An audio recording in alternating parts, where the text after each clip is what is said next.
It's 1 minute till showtime. Good evening, folks, and a hearty welcome to our drive-in theater.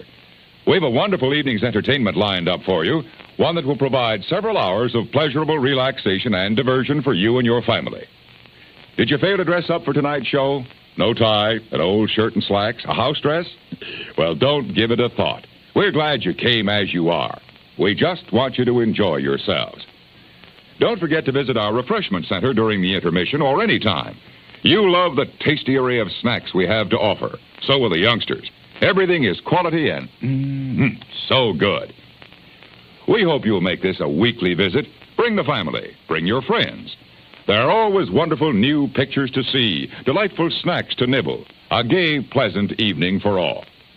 Oh, a word of caution.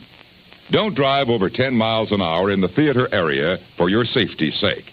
And Mom or Pop, go with the kids when they leave the car. We hope you have a wonderful time. And now, on with the show.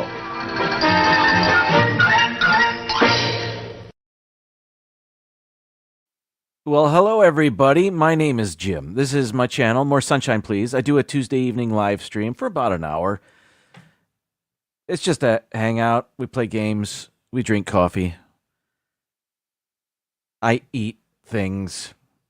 I'll have a top 15 list later on.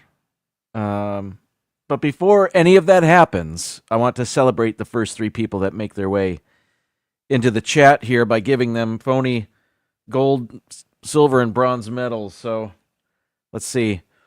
There it is. It was delayed, but it was there. Okay. Who was first? Going to the top. Oh.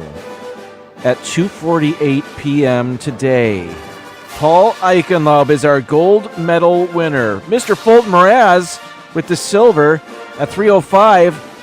And our bronze medal just before 4 o'clock. Donna Jaworski. Season's greetings, Donna. From the new Island Tower at Disney's Polynesian Resort. How about that? Ooh la la. Enjoy your stay. That's awesome. Congratulations, you 3, on your phony medals. There's Laura. I know, right? I'm kidding. And there's Jamie. Hi, guys. How are you? Kathy Hollister, welcome in. Send some photos indeed. Mar in Memphis, always a pleasure. Thanks for hanging out with us. Today, who was our gold medal winner? Paul. Oh, yeah. That's right. I had already forgotten. I'm so sorry. Not cool. I know. That's not cool. Movie Mania Nick, hello to you. Timothy Rainwaters, hi there. Happy Tuesday. There's T-Town Mary Ellen. Can you hear me? I can't hear me. Hang on. Hello? Wait. Oh, it's me. It's me. I got it. Now I can hear me now. All right. Sorry. Michelle the Quilter, hello. Welcome in. There's Meredith Farley. Hi there. Simba 2, happy Tuesday. Thanks for hanging out with us. Hopefully we'll have some fun. And I eat something delicious. I think that I will. All right. Back to that. For the past couple of weeks, it had been unseasonably cool, I think, across the country. And certainly here in Tampa, it would creep into the 30s in the morning,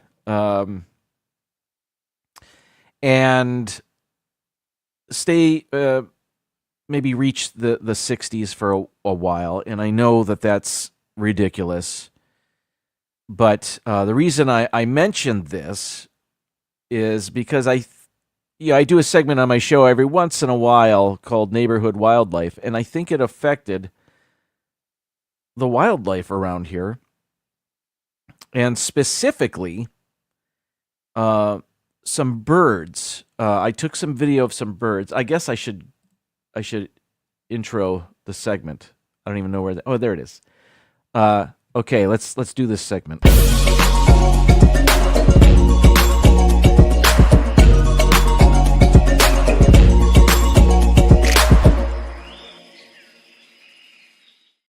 All right, we have a bunch of birds around here. Ospreys. Fishhawks also, they're called. Now, they have been acting differently the past week or so, maybe longer. And well, maybe not longer.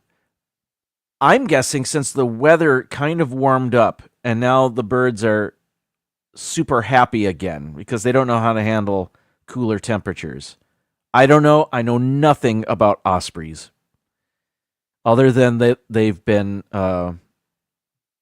hanging around our house like an Alfred Hitchcock movie. I took some video, and I put this video together last night, and I'm exporting it after having cut out the stupid stuff. And lo and behold, when I went to name it, I had forgotten this, but I had made a similar video last year. These birds did the same thing last year. Let me show you what we have this year. Play. Okay, here we go. These birds, they don't normally do this, but that's above our home. And they travel up and down the neighborhood. I'm sure at other neighborhoods. You know, we have trees in the backyard. Across the street, they also have trees behind those homes. And look, there's way more birds on the other side of the street. This was the... was this the next? No, this was the same day, but they just kept multiplying. And then in the evening, I don't know if you'll be able to hear it. This is a tree in our backyard. And look at them all gathering. And you can kind of hear them rustling the pine needles with their wings and each other. And they have done this night after night for the last week. And then this is the following morning that they're not going away. Again, I don't know anything about birds. I don't know, specifically ospreys. I know nothing. So I don't know if this is normal. I guess it's normal. Why wouldn't this be normal? I just don't know what's going on. What's going on with these birds? It's fascinating because this is not an everyday occurrence. But yeah. That's that. Those are the ospreys above our home. And you would think that our home would be covered in poop. Bird poop, that is.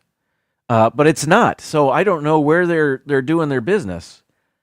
But, our driveway, you would think our driveway in the street would just be caked, if you will.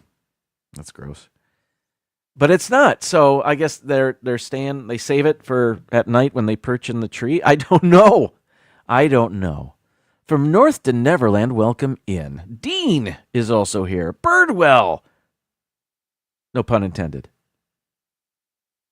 You know what I mean. Welcome in, everybody. Thanks for hanging out. And it was funny to me yesterday realizing, I made a similar video last year. This is just something they do every January, end of January, beginning of February. I don't know. Anyway, so that's that.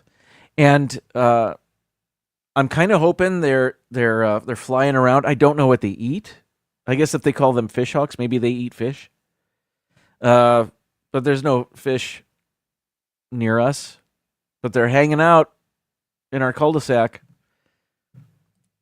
Oh, I gotcha. What else was I? So I don't know. Do they eat bugs? I'm hoping they do. There's enough birds to get rid of some pests. That's for sure.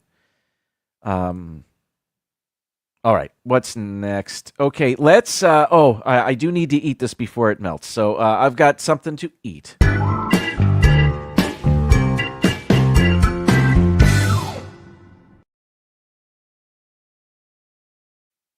Last week I had I found a new variety of Reese's Peanut Butter Cup. Do you remember this? This was the red velvet Reese's Peanut Butter Cup. Not bad, better than I thought it would be, actually. The red velvet cream is what they called it. I don't know. It's just food coloring, right? I don't know. I don't know for sure. As it turns out, this holiday season, now I'm talking Valentine's Day / Easter, I guess, because I found another variety, new variety. I had never seen it before. Perhaps you have. A new variety of Reese's Peanut Butter Cups. Where is it? Camera 2. There it is. May I? Reese's Spring Sprinkles. And this is the big cup variety. Now, it kind of looks like Fruity Pebbles are in here. I doubt that's what they are. It just says milk chocolate and peanut butter stuffed with shaped sprinkles. So I don't know. I'm guessing these are just bits of sugar, but I gotta try it. That's what we do here. And it is a bit warmer here, so this is in danger of becoming a melty mess.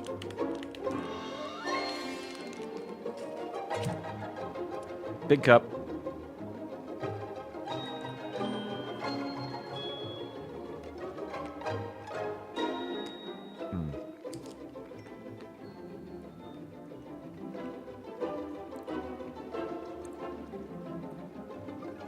Okay, here's the deal. The big cup is so chock full of peanut butter. That's all I taste. I do feel the crunch of those stupid sprinkles. I think this would be a fun addition to an Easter basket. But in terms of any sort of different flavor, I'm not getting. I'm so overwhelmed by the peanut butter in this big cup that I don't know if those sprinkles are supposed to provide flavor. It doesn't say that. It highlights their shapes. The stuffed with shaped sprinkles. And I don't know what the shapes are. I suppose. Oh, wait a minute. All right, let me go.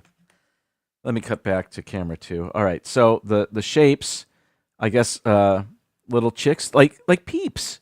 They're shaped like peeps, and eggs, I suppose. I guess that's what that is. So, I need to trim my thumbnails. That is. Okay, so that's what that is. So they're fun shapes, but provide no flavor, and frankly, I can do without the crunch in there. So the peanut butter cup, yes. The shapes, no thanks. Don't need them. They're not bad, but I would prefer just to have the peanut butter cup. I will say, though, that made me thirsty. So this is now a perfect time for a coffee break. Great coffee is easy, Mrs. Olson. Coffee's for closers only. I set high standards for myself. I set high standards for my coffee. Picks you up, calms you down. It's the lifeblood that drives the dreams of champions. Yeah, Mar, I'm not sure. I guess. And like the Oreos, there's Oreos now with Pop Rocks, correct? I don't know. It would pack more of a punch, wouldn't it? Perhaps. Okay. Today's coffee in the More Sunshine Please coffee mug provided by the good folks at Pepper Tree Villa.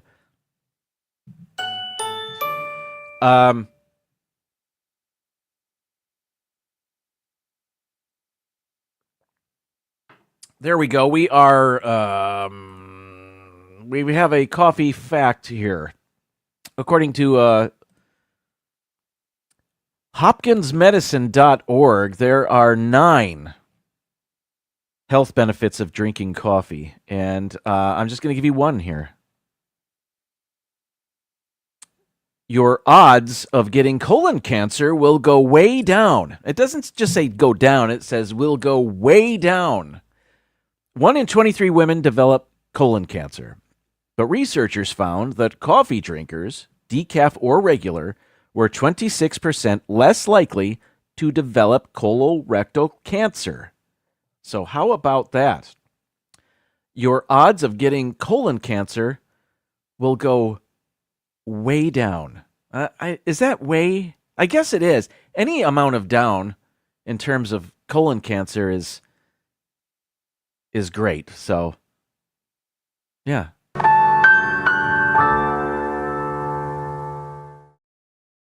Okay, let's take an intermission. When we come back, we'll play our game. Is that cool with you? All right.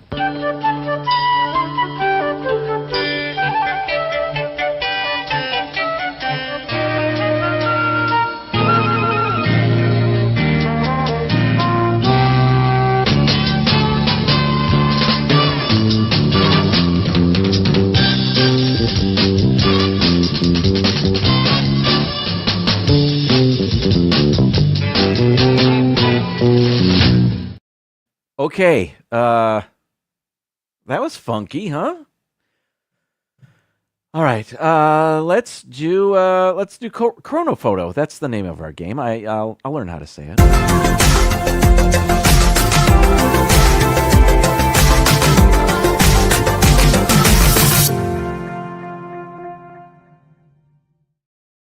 I feel like I have chocolate all around my mouth, but I don't know.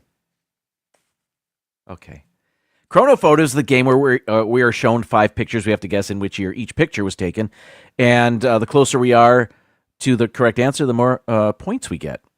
A correct answer scores us 1,000 points. Perfect score would be 5,000, of course. We've done that a couple of times. We're looking to do it again tonight without the help of Google or ChatGPT. I don't know what you use. Don't use it. Oh, I don't care. Whatever. Let me tell you this, though. Right before the show, about 40 minutes before the show, I got out here to start preparing. And I went to Chronophoto, and the first picture that came up was in color, and it looked like a little neighborhood parade of children with like wagons, or at least one wagon, and it had a like a tiny little float that they made of a bald eagle, and they were wearing red, white, and blue, and the cars on the street looked like they were from the mid-'70s. And I thought, oh, that has got to be bicentennial gear, and that picture's got to be from 1976. This is going to be awesome to start with this one. I think this one will be easy. And then my computer crashed, and I had to restart it, and I lost that picture. So we're starting with this one.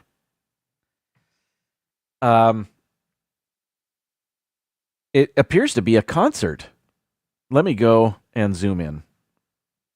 Off the bat, I do not recognize this band, but perhaps you do. It seems like I should. Now, I'll say it looks like it's the 1970s. But I suppose it could be anywhere from the late 60s to the,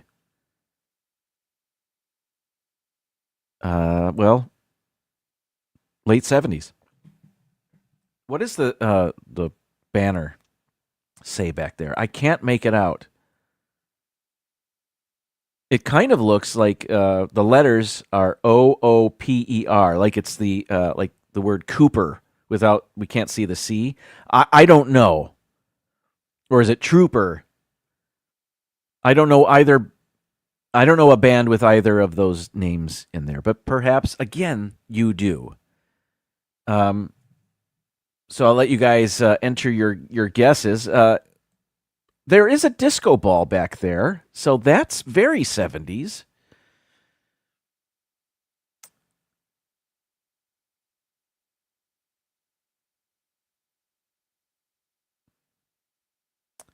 We have a bass player who isn't paying attention to his instrument, and it looks like he's knocking somebody's teeth out next to him with his bass guitar there. Does anybody recognize these dudes? I for sure don't. I'm led to believe that this is a band that maybe was bigger in Europe than in this country, but I don't know. Not that I'm Casey Kasem and an expert in all things, popular music, but I thought maybe this was Pete Townsend for a second, but that is not Roger Daltrey. This is not The Who. Yeah, I don't know. Mandy and or Mike suggests Canada? Is it Styx? I don't think that it is. Let's go. Let's see. Although I see why you might be saying that. Like that's Tommy Shaw, maybe. I don't think it is though, and he's not a bass player. I don't think. And look how that keyboard is vertical, almost. Very interesting. And is that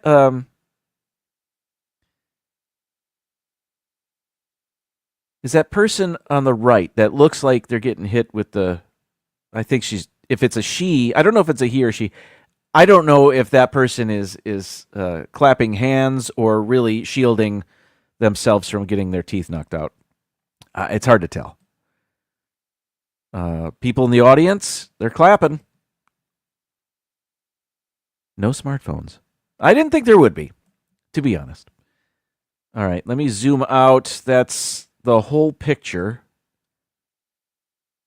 I do not recognize this. So, and this is the picture I got immediately after the one I thought for sure was from 1976. And I wouldn't be surprised if this were from 1976 also. So I'll say that. I'll say 1976, but I am very interested in knowing what all of you have to say. Okay.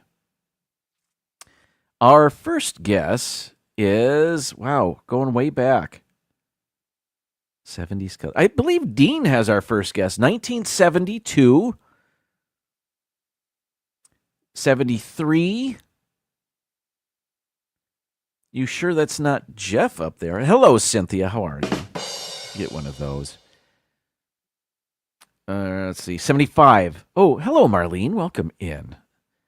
Mary Ellen also says 75. We have a 77. Okay, we're kind of all in agreement here. Looks like a skinny meatloaf. It kind of does. Good call. Michelle says I was going to say 74 right away. Jonathan Chong, welcome in. Jonathan Chong says 74. We have a 72. S. Trooper. Mandy and or Mike. Is that a Canadian band? Trooper? Hey, Noah. Welcome in. Is it Styx? I don't believe it is. Okay, 78.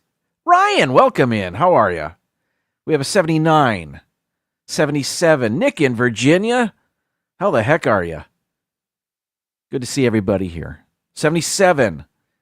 78. Eric Newman. Hello to you. And is that it? PTV is here. They are here. Season's greetings to you. Kind of looks like Julio Iglesias. A little bit. I see that. I do see that. Just from the chest hair up. 73 is another guess. Wow, we are there. I think maybe 75 was our most common guess. Dean says Grand Funk Railroad. Now, Detroit's Grand Funk Railroad, are they from Detroit? I believe they were signed to Motown Records. But I don't know what they look like. So I don't know if it's Grand Funk Railroad.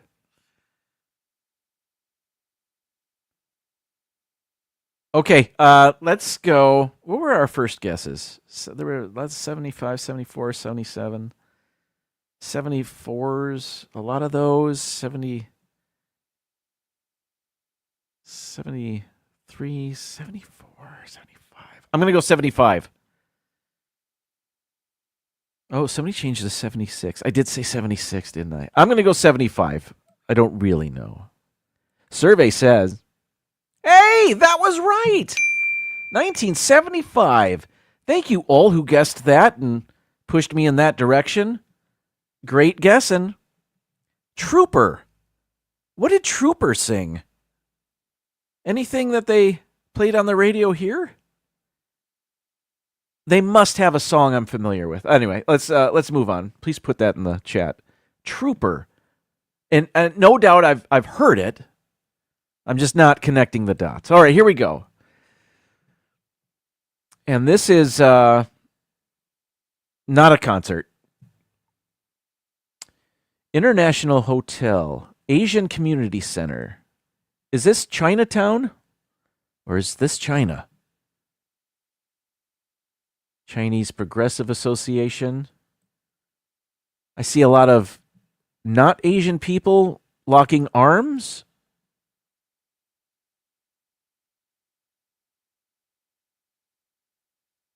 I don't know what's going on here. I'm not familiar with this event.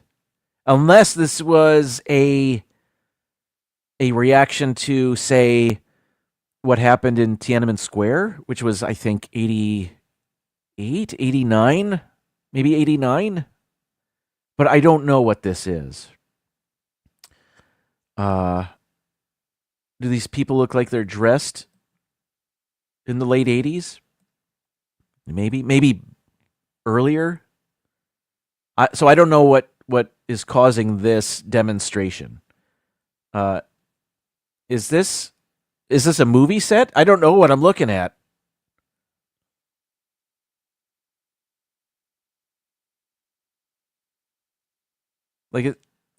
There are clearly lights shining on them. Are they providing their own lights? But only the people in the front are lit. Is that on purpose? I'm led to believe. Well, I'm not led to believe. I'm going to guess that this is not a movie being filmed, but a regular old event. It's hard to see in the darkness what's going on. There's a person with a bullhorn talking to one of the actors. Demonstrators. I don't know if this is a movie set. I don't know what's going on. Have I said that? Let me zoom out. Our home, we won't move. Is that what that says?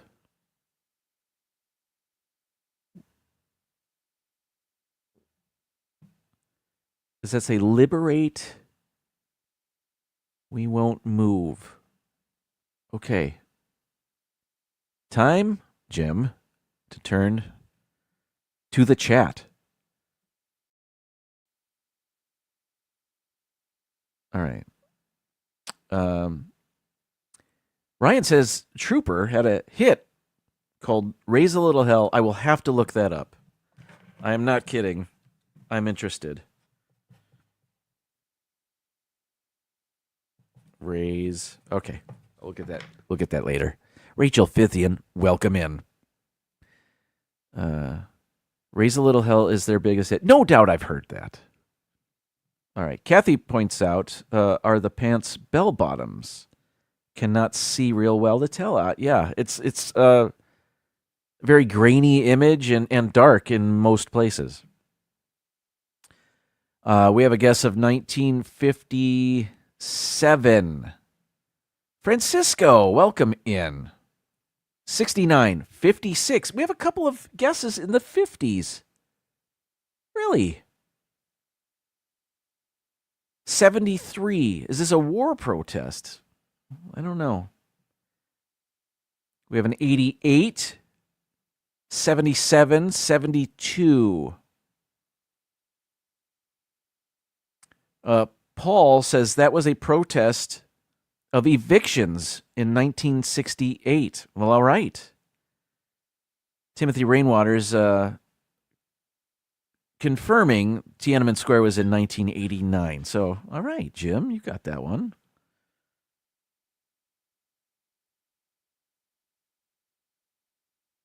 Mid to late 70s. Well,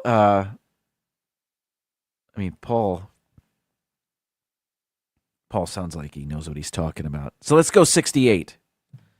1968. We will Bring it there and get the button pressed. Here we go. Ooh, 77. Wow. What happened in 77? Mandy and or Mike said 1977. So did Laura. Anybody else? Wow. Good guessing. Amazing. All right. Let's move on. Ooh. This is an interesting picture. Tough mugs take notice. Result of 10-second fire with Thompson machine gun by Bridgeport Police Department. This looks like the Bonnie and Clyde vehicle, does it not? So, they shot up an old car. But how old was it when this picture was taken? There's a bunch of there's a bunch of cars in this picture. And the children are dressed like they're going to school on the show Little House on the Prairie. So when did children stop wearing clothes like this?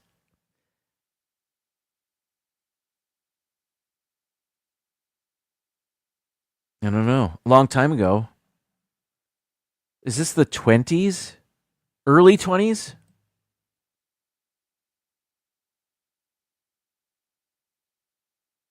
Tough mugs. When did they call the bad guys tough mugs? Because they had stern looks on their faces. They called them tough mugs. All right. Okay, this lady here behind the chain of the tow truck or whatever that is, she's wearing a Jazz Age hat. So further belief that this is 20s, perhaps earlier. All right.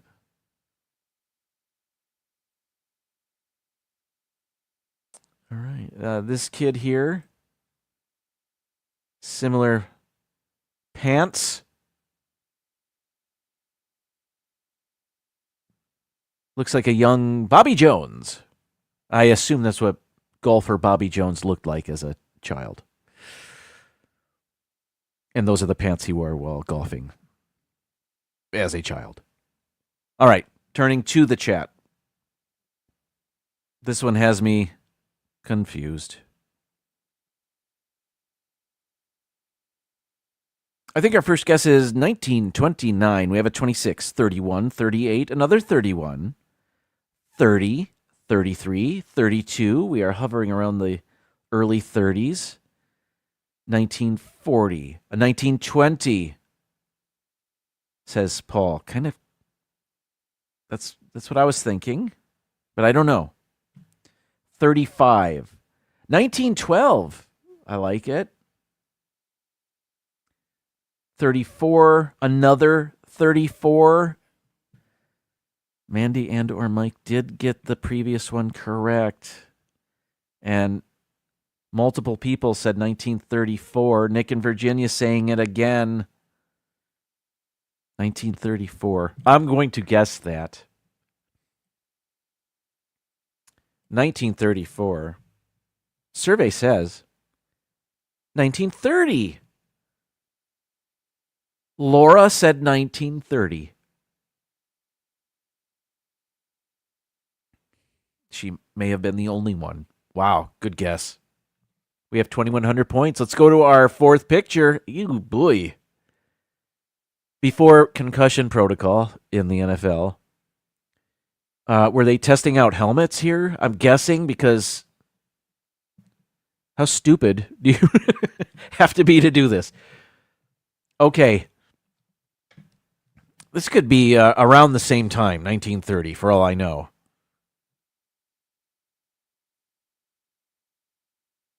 Chronophoto, can you just get some more pictures from the last 40 years? Just for us. Come on. All right. Yeah, that's a leather football helmet, is it not? And This guy, not only is he running into the wall, the side of a house or barn, he jumped into it. He launched himself into it as if this stupid leather casing on your skull is going to protect you from a neck injury. I don't know here. Now, am I crazy, or is that guy on the right Bobby Jones? No, I don't know what Bobby. I'm going to leave that there. There's not a whole lot to zoom into other than perhaps the birds and stars haloing around this guy's head as he knocks himself out.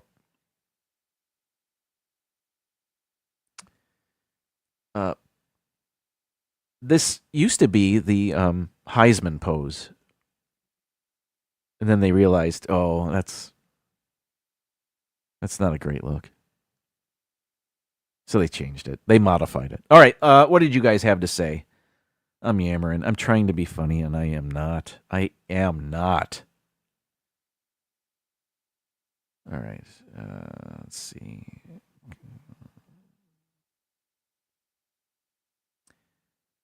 Okay, I think our first guess is 1922. Detroit's old training camp. You know, back in those days, Detroit would win championships. It's been a long time. Mar says, that's the kind of helmet my dad wore in high school football in 1942. Good to know.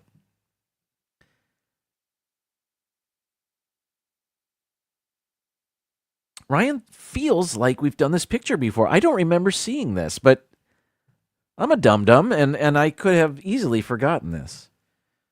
Is this Newt Rockne? I think Newt Rockne was smarter than this guy, and he wouldn't do that. But maybe I'm wrong. Times were different. 1919, we have a 1913, 1928. So we're thinking 20s, which... Hey, Debbie Thunder, welcome in.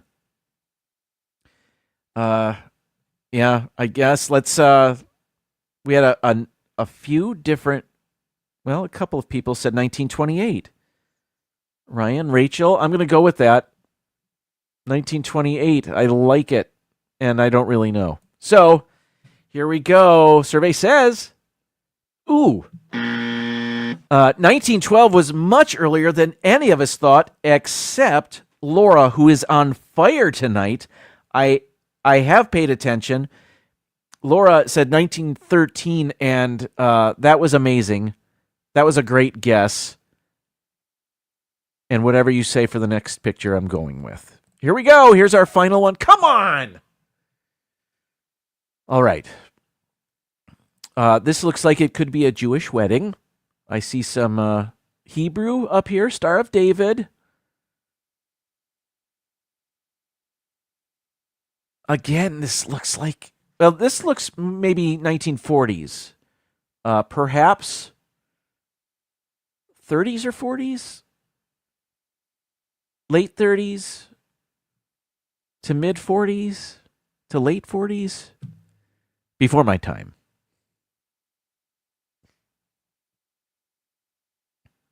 Are any of these people famous?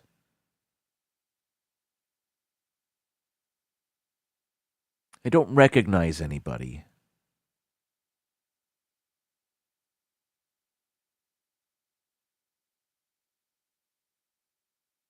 Like, is this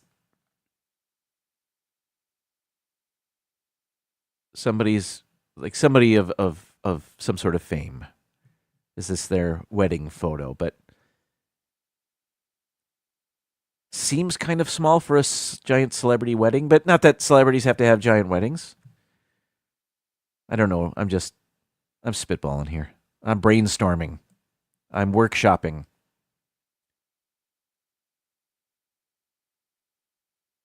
Well, take a look at their clothes. I think that's our big clue. The gentlemen are wearing hats, pleated skirts, or dresses?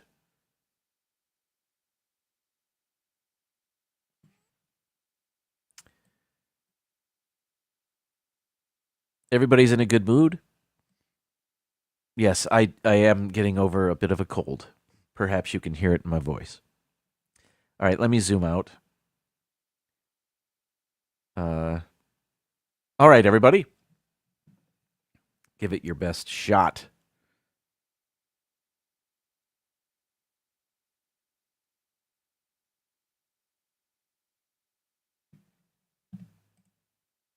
Oh, we are sponsored by Reese's. I didn't realize I had that. Hello, Chris. Welcome in.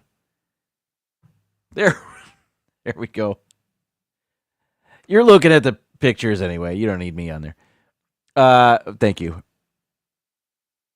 Let's see. I better get something from Reese's for all that. Having it on there for 20 minutes. Okay. What did you guys have to say? All right. I think maybe Cynthia has our first guess. 1944. We have a 45, 37, 41, 46, 48, 42, 46, 47, 37, 45. I'm looking for Laura's guess, and I do not see it. Did I freak her out by saying I was going to go with her guess? I didn't mean to. Oh, there it is. 1945. You know, there's 42. You know, post-war, perhaps. You know what? There it is, 1945, says Mar. Yes, let's do that. I'm going with it. You earned it today, Laura. And I have the celebratory music ready. Survey says, hey, not a bad guess. I'm going to give us a minor ding for that. That was awesome. Did anybody say 47? Yes, I'm sure they did. Oh, that jumped. Sorry. Noah said that. Noah, way to Google. Okay, where did we get? What score did we get? 3,000. We broke 3,000. Not bad. Not bad. Some of those were tough. Well done, everybody. I hope you had fun. It's time for our second intermission. When we come back, I've got a top 15 list. I haven't even mentioned that it's National Medjool Date Day, but that's what my top 15 list is about, so I hope it's interesting to you. Hungry? Then here's a flavor hit. Enjoy tasty pit-cooked barbecue sandwiches with the big flavor of the barbecue pit. Castleberries cooks them long and slow over hickory coals that cook with a glow. Then zesty barbecue sauce is added to these lean cuts of meat to make your Castleberries pit-cooked barbecue sandwiches the tastiest kind of treat. They're delicious with French fries and your favorite soft drinks. Visit our snack bar now. You'll always find Castleberries pit-cooked barbecue and other good things to eat at our snack bar.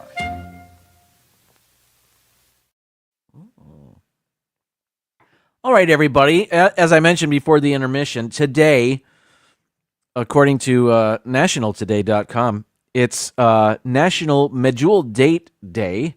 That's not it, Jim. Get it together. Get it together. There it is.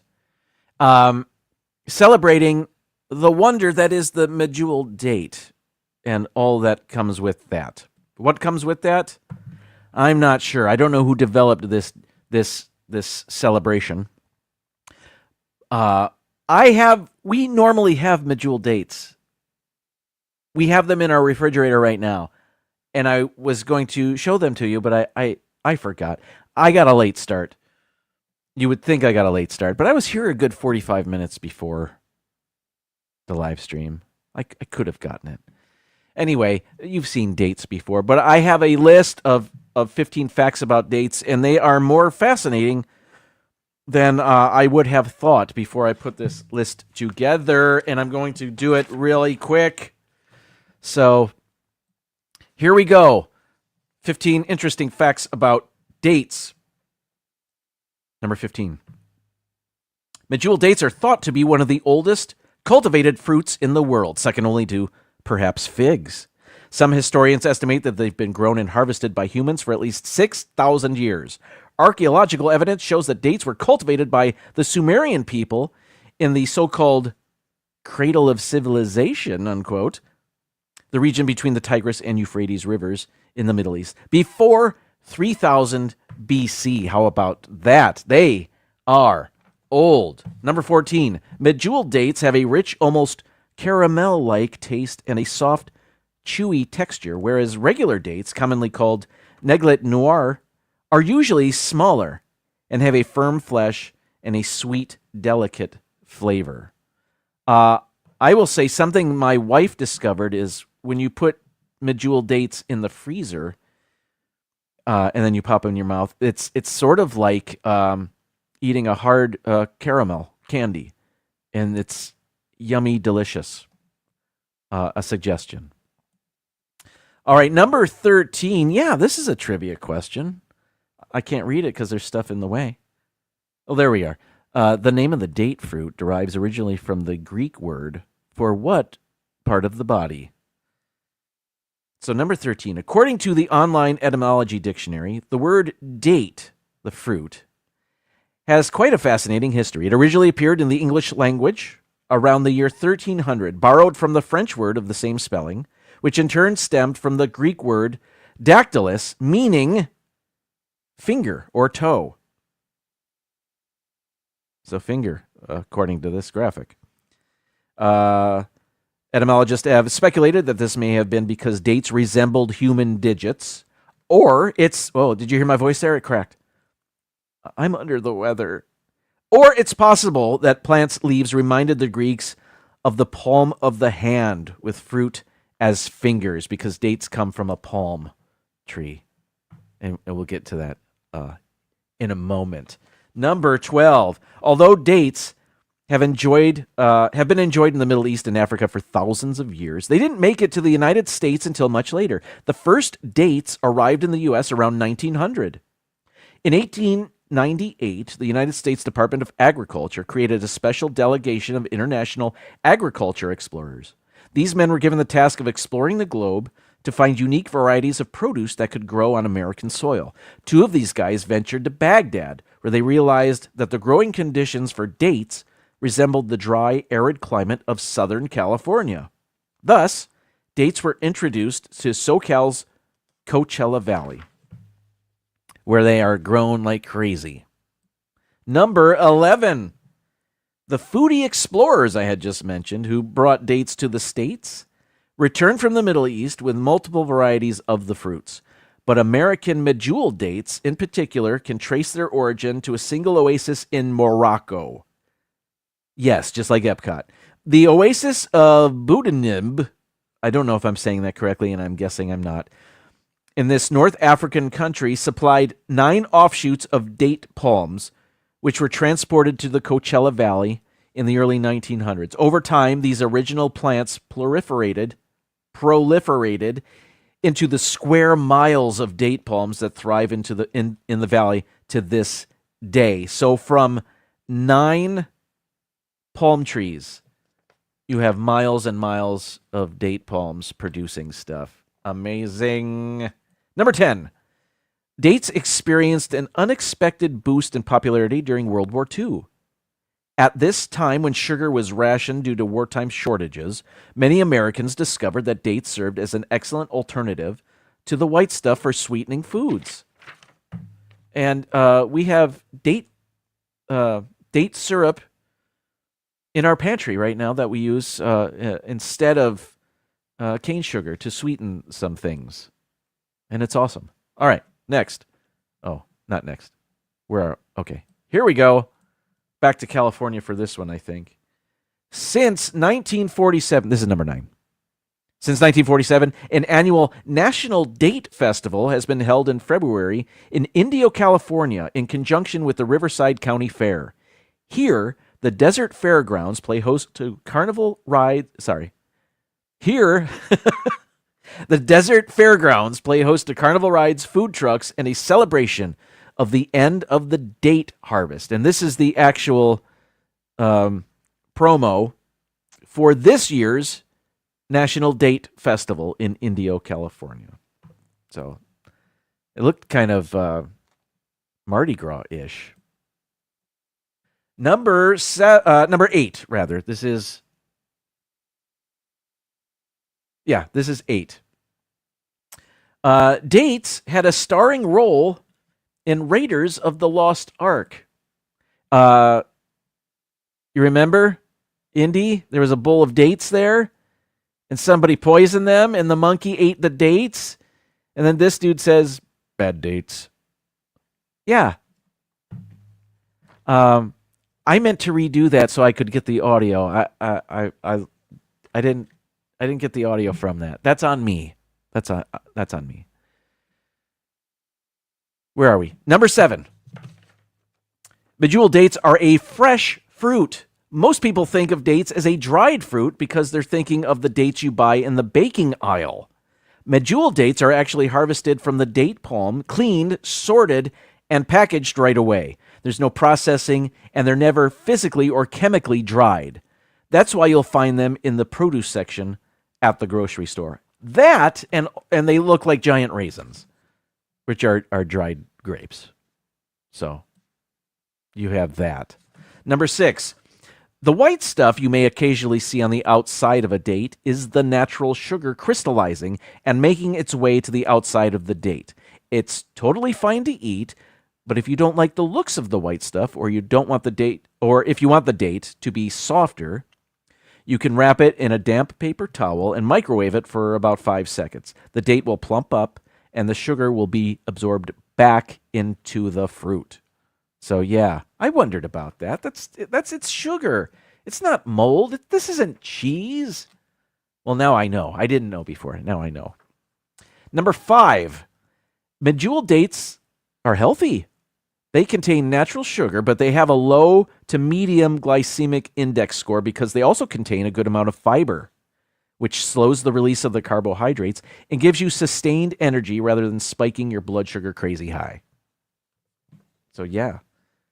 So they are good for you. But if you eat too many, you will gain weight. There is natural sugar in them. So in moderation, as with all things. Number 4, dates offer a healthy alternative to refined sweeteners. This is what I was talking about. Their natural sugar content provides a delightful sweetness while also delivering an array of essential nutrients, including fiber, potassium, and magnesium. This makes medjool dates a popular choice for those seeking a more wholesome and nutrient-rich sweetener option, as we were.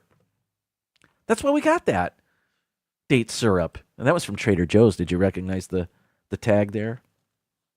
Number 3, dates can be used in soap and beauty products. In a 2020 study in the journal Environmental Technology and Innovation found that the runoff from date syrup enhanced antioxidant and antibacterial activity in soap. So, a happy accident there.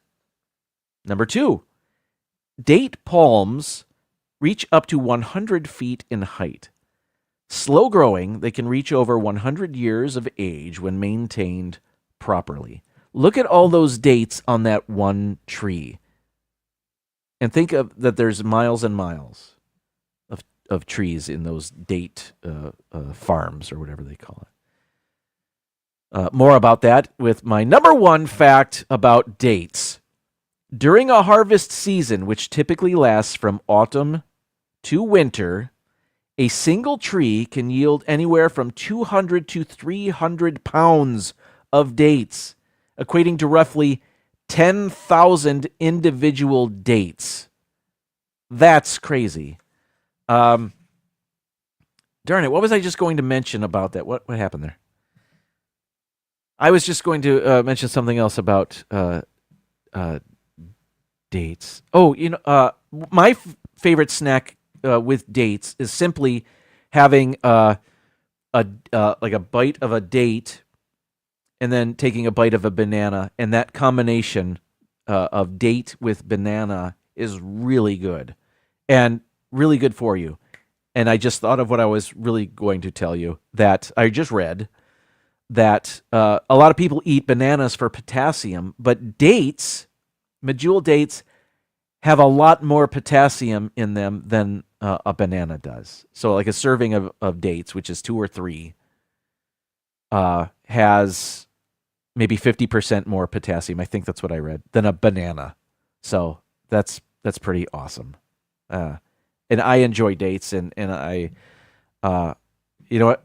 I know where our dates are. They're in the fridge. So I'm going to go have some in honor of National Medjool Date Day, which is today. Happy National Medjool Date Day, everybody. That's my show. It's a little early, 7:56. I don't know if Mouse Talk is live tonight. If they go live at 8 o'clock, maybe they're live right now. I don't know. If they're live at 8, this might provide a perfect time for you to take another intermission and use the restroom and get ready for Mouse Talk. Or if they're not live, you'll find somebody else. They're out there. A lot of people are live streaming. So I want to thank you for joining me tonight. I will be back next week. Hopefully I'll find yet another brand new Reese's Peanut Butter Cup to try. I can't wait. I will be looking. And I will see you around YouTube on the other shows. Tomorrow, T-Town Mary Ellen at 7 p.m. That's a fun show. Disney Nerd Herders might be live tomorrow. D&G Explorers at 8 o'clock normally. So, and that's just Wednesday. So, and there's check out the Live Places YouTube page, because Dean has been running the schedule live stream, which was pretty cool. I'd stop in every once in a while to check it out, and gave him a thumbs up. So, yeah, the Live Place. Good job, Dean. Thank you for doing that. All right, everybody. That's it. I will see you next week. Good night. And now, folks, it's time to say goodnight. We sincerely appreciate your patronage and hope we've succeeded in bringing you an enjoyable evening of entertainment. Please drive home carefully and come back again soon. Good night.